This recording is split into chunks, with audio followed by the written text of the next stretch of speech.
नमस्कार, मैं GRS news के लिए गिरीश सिकरवार।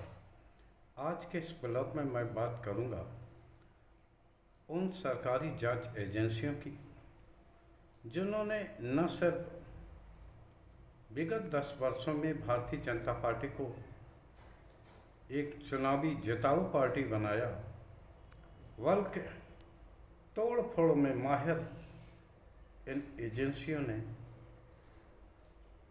भाजपा को सबसे बड़ी पैसे वाली पार्टी भी बना दिया। यहाँ मैं बात करने वाला हूँ सीबीआई और ईडी की। किस तरह से देखा गया कि पीएमएलए एक्ट के तहत विपक्षी नेताओं को टारगेट करने, विपक्षी दलों को टारगेट करने और उन दलों को तोड़ने फोड़ने के किस तरह के काम ईडी के जरिए किए गए, ये भी माननीय न्यायालय के हस्तक्षेप से ही पता लगा कि किस प्रकार सरकारी जांच एजेंसी ईडी का इस्तेमाल चंदा को उगाहने के लिए बीजेपी ने किया। संभवतः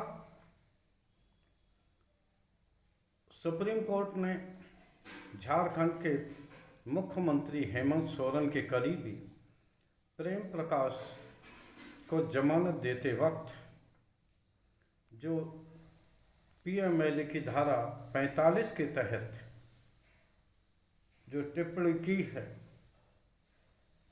अगर उस पर ईडी चली तो आप ये तय मानिए कि अब ईडी सरकारी जांच एजेंसी तो बनी रहेगी, लेकिन उसका डर और खौफ जो उसका नोटिस मिलते ही विपक्षी दलों और राजनेताओं में आ जाता था, वो गुजरे दिन की बात हो जाए। माननीय उच्चतम न्यायालय ने साफ कहा कि हिरासत में लिए गए बयान को सबूत नहीं माना जाएगा। इस बात को दोबारा आप सुन लीजिए कि सरकारी एजेंसी नोटिस देके लोगों को बयान देने के लिए बुलाती है और बाद में उसे गिरफ्तार करके जेल में डाल देती है। मनीष सिसोदिया, अरविंद केजरीवाल, संजय सिंह और तमाम तरह के राजनीतिक प्रतिद्वंदी मात्र ईडी के इसी धारा 45 के बयान के तहत ही आज जेल में हैं। अगर थोड़े दिन पहले माननीय न्यायालय इस पर गौर कर लेती और ये निर्णय थोड़े दिन पहले आया होता तो निश्चित तौर पर ना तो भारतीय जनता पार्टी के पास पैसे की इतनी इफरात होती और न ही महाराष्ट्र और कर्नाटक जैसी सरकारों को तोड़ने के लिए जिस फंड की ज़रूरत पड़ी, जिस ताकत की ज़रूरत पड़ी, वो ताकत इस मामले में काम आ पाती। निश्चित तौर पर अब ईडी को किसी भी मामले की मजबूत बनाने के लिए फील्ड में जाकर काम करना पड़ेगा। अभी पीएमएलए एक्ट में उन्हें इतनी ताकत सरकार ने मुहैया करा दी थी कि वो मात्र नोटिस भेजते थे और उसी नोटिस के सहारे शिकार अपने आप फंसकर उनके आप पास चला आता था। एक तरह से ईडी सत्ताधारी बीजेपी की हरकारा बन चुकी थी, जो कि विपक्षी नेताओं को खदेड़ खदेड़ कर भाजपा के पाले में लाकर खड़े कर दी थी। अब संभवतः ये दिन गुजरे दिन की बात हो जाए।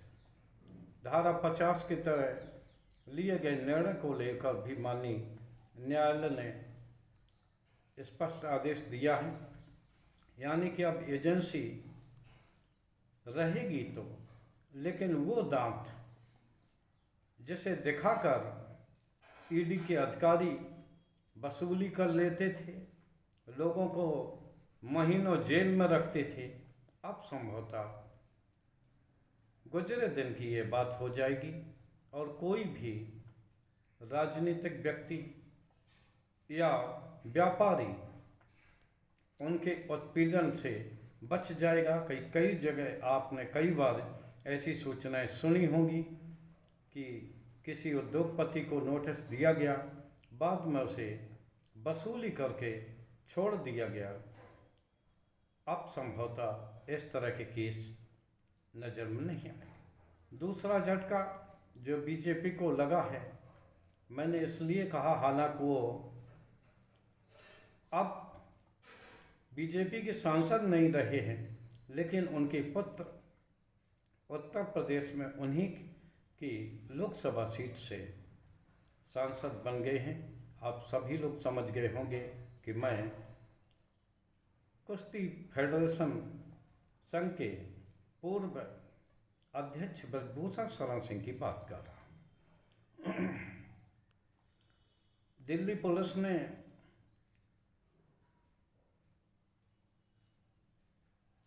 गवाही देने वाले पहलवानों की सुरक्षा में कमी की, जिसको लेकर तो वो एक्सपोज हुई थी। इन्हीं सभी निर्णयों के आधार पर, हालांकि कोर्ट के फटकार के बाद, उन गवाही देने वाले पहलवानों को दोबारा सुरक्षा मुहैया कराएगी। दिल्ली पुलिस की इस बात को देखकर ब्रजभूषण शरण सिंह ने ये सोचा होगा कि दिल्ली पुलिस की मंशा अब संभवतः पहलवानों की तरफ नहीं है, तो उन्होंने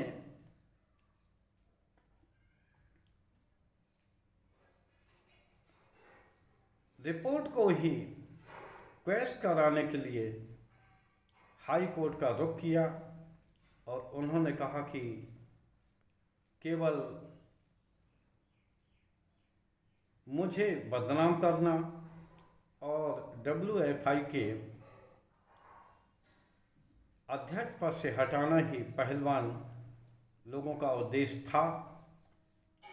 लेकिन माननीय उच्च न्यायालय ने, दिल्ली के उच्च न्यायालय ने उनकी इस दलील को न मानते हुए फटकार लगाई और उन्होंने कहा कि जब चार्जशीट जिस मामले में दायर हो चुकी है और कोर्ट में उसकी सुनवाई चल रही है, यहाँ तक कि कई गवाहों की गवाही भी हो गई है, अब आप उस मामले को बंद कराने के लिए अब आ रहे हैं और रिपोर्ट को झूठा बता रहे हैं। एक तरह से उन्होंने फटकार लगाई और उन्होंने कहा कि ये तो पहले आया जाता है कोर्ट में, आप पहले क्यों नहीं आए। सभी लोग जानते हैं कि किस तरह अंतर्राष्ट्रीय पहलवानों ने यौन शोषण के मामले को लेकर जंतर मंतर पर प्रदर्शन किया। उनकी रिपोर्ट भी तभी दर्ज हो पाई जब माननीय उच्चतम न्यायालय ने उसमें हस्तक्षेप किया। एक तरह से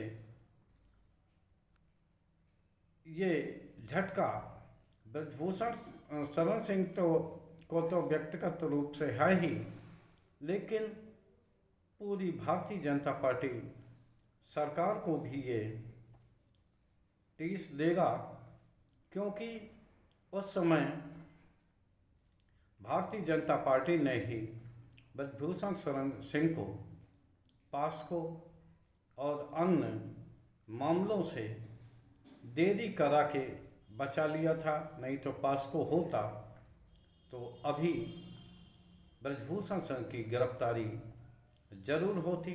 लेकिन जिस तरह से माननीय न्यायालय ने उन्हें फटकार लगाई है, उनके वकील को फटकार लगाई है, उससे ये तय हो गया है कि अब कुछ भी हो लेकिन इस पर मामला चलेगा और इस मामले पर निश्चित तौर पर ब्रजभूषण शरण सिंह को कुछ न कुछ कार्रवाई का सामना करना पड़ेगा, क्योंकि दिल्ली पुलिस ने उस चार्जशीट में वही बातें, वही आरोप सही मान लिए हैं जो कि आंदोलन के समय पहलवान बेटियां लगाती रहीं। और अगर वही मुद्दे साबित हो गए तो निश्चित तौर पर ब्रजभूषण सिंह पर सजा का सामना वे जरूर करेंगे, उन्हें अपने किए की सजा मिलेगी। खैर, माननीय उच्चतम न्यायालय ने कुछ बिंदुओं पर रिकॉर्ड कराने के लिए 26 सितंबर की तारीख ब्रजभूषण सिंह के वकील को दी है। देखना ये है कि हाई कोर्ट से मिले झटके के बाद ब्रजभूषण शरण सिंह मामले का सामना करते हैं या कानूनी दांव पेच में फंसाकर किस तरह से खुद को बचाने में सफल रहते हैं। आज के ब्लॉग में बस इतना ही। जय हिंद, जय भारत।